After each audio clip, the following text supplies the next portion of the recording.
Méditation du 30 juin. Avez-vous souhaité du mal à votre ennemi ? Il est solide, il n'a peur de rien, il est sûr de voir la défaite de ses ennemis. Psaume 112, verset 8, dans la version Parole de vie. Souhaitez-vous du mal à celui qui vous a fait du tort ? Dites-vous, je laisse tout entre les mains de Dieu, mais tout en désirant que ses mains se vengent ? Pensez-vous chacun récolte ce qu'il sème tout en lui souhaitant de récolter le mal ? Est-ce que ça va mal au point que vous vous exclamiez « La vie est si injuste !» Il faut de la sagesse, du tact et beaucoup de prières pour être efficace envers celui qui vous maltraite ou se moque de vous, qui porte atteinte à votre témoignage ou à votre leadership. Les personnes qui ont subi des abus sont moins efficaces pour faire face à toute injustice. La dernière partie du texte d'aujourd'hui est intrigante. Je continue. L'examen de différentes versions peut nous aider à mieux la comprendre, jusqu'à ce qu'il mette son plaisir à regarder ses ennemis, dans la version Louis II. Il peut toiser ses ennemis, dans la version Tob.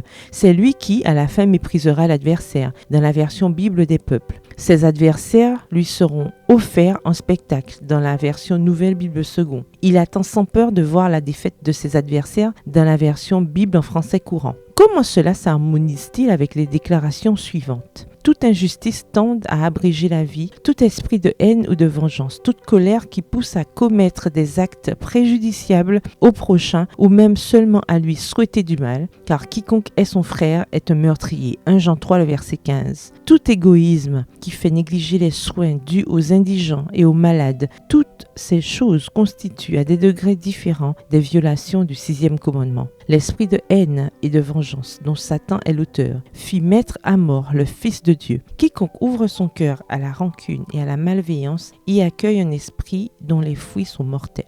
Le mal y est enfermé comme la plante l'est dans la semence. Un esprit de vengeance n'a jamais pu conquérir un ennemi. La loi de Dieu prend note de la jalousie, de l'envie, de la haine, de la malice, de la vengeance, de la convoitise, de l'ambition qui sourde dans l'âme sans avoir encore trouvé à se traduire en actes. Parce que la volonté y était, mais l'occasion a manqué. Et ces émotions coupables seront prises en considération au jour où Dieu amènera toute œuvre en jugement au sujet de tout ce qui est caché, soit bien, soit mal. Ecclésiaste 12, verset 14 dans la version Louis II. En bref, faites la première partie du verset. Il n'a peur de rien et Dieu fera le reste. Il saura comment et de quelle manière vous donner une victoire en harmonie avec son désir de sauver l'humanité. La vérité triomphera et vous triompherez avec elle. Bonne journée, que l'Éternel vous bénisse.